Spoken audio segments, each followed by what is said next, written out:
저는 서울대학교 야생동물학 연구실에서 멧돼지 생태를 연구하고 있는 이성민이라고 합니다.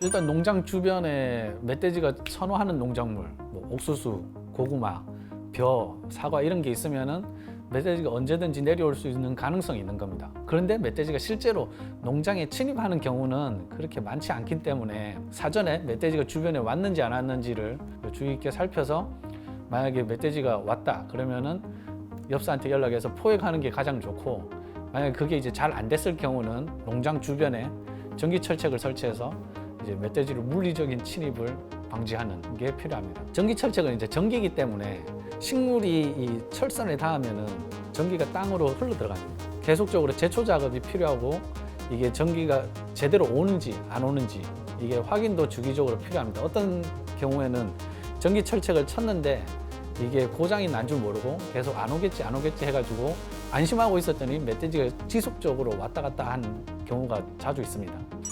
멧돼지 점프는 보통 1m 60, 70까지 하는데요. 근데 그거는 자기가 이제 궁지에 몰렸을 때 그 정도 점프를 하는 거고, 전기철책 같은 경우는 멧돼지가 일부러 넘진 않습니다.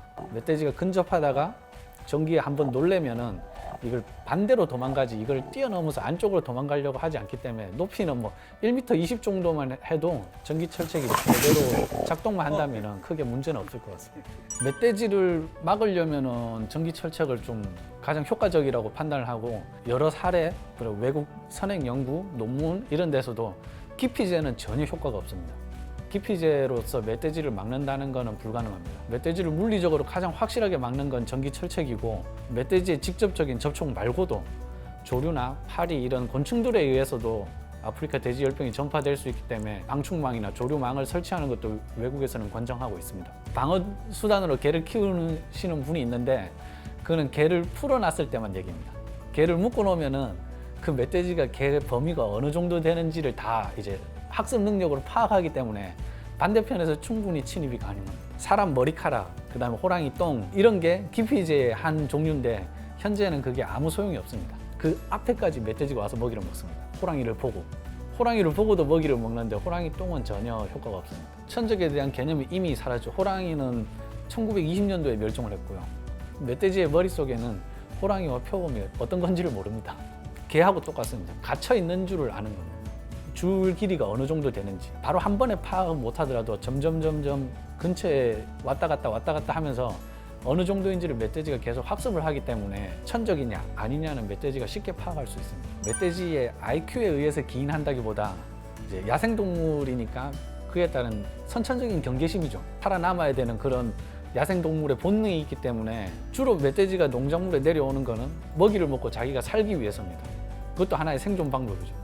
근데 거기에 이제 천적이 있거나 하면은 그 천적 때문에 자기 먹일 거를 포기를 해야 되는데 자기의 생존 본능의 하나입니다. 어떤 걸 선택할지. 그래서 거기에 나오는 학습 능력과 더 위험한 게 있으면 오히려 경계심이 높아져서 아예 먹을 걸 포기하는 그런 생존 본능에 관한 거지, IQ로 인해서 머리가 좋아서 그 모든 걸 파악한다고는 생각하지 않습니다. 아프리카 돼지열병이 발병하고 나서 이제 엽사들의 자체 처리, 자가 소비를 지금 정부에서 반대를 하고 있는데요. 그 이유는 뭐냐면 이때까지는 멧돼지를 잡으면은 엽사들이 이제 집에 가져가서 자가 처리해서 먹기도 하고 주변 사람한테 나눠주기도 하고 자체 처리가 됐는데, 그러는 과정에서 사람이 먹지 않는 부분을 그냥 텃밭이나 야산에 버리는 경우가 많습니다. 아프리카 돼지열병이 발병하고 나서는 이런 버리는 부분에 까치 까마귀가 몰려듭니다.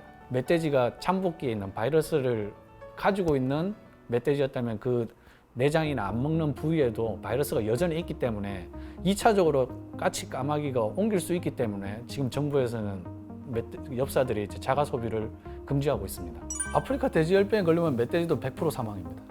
돼지열병에는 죽는 개체도 있고 안 죽는 개체도 있고, 근데 아프리카 돼지열병은 100% 사망입니다. 일반 돼지보다는 면역력이 강하겠죠. 멧돼지 자체가 지금 개체수가 많기 때문에 실질적으로 자연사를 어느 정도 하더라도 우리가 눈치를 못 채는 정도입니다. 지금 정부에서도 돼지 사체를 지금 몇십 마리를 발견하고 지금도 사체가 꾸준히 나오는데 아프리카 돼지열병은 20마리밖에 없거든요.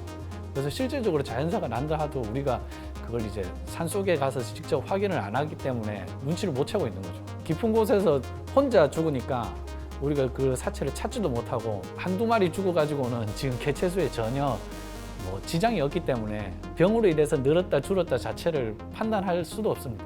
멧돼지 생태를 연구하는 입장에서도 개체수 조절이 필요하고 어떻게 우리가 체계적으로 개체수 조절을 하느냐의 문제지 개체수 조절을 안 하기는 힘듭니다. 과학적인 근거를 통해서 어떻게 하면은 개체수를 효과적으로 줄이고 이 개체수를 우리가 정책적으로 잘 유지가 되는지에 대한 생각을 지금도 하고 있고 앞으로 그렇게 정책이 잘 짜여졌으면 좋겠습니다.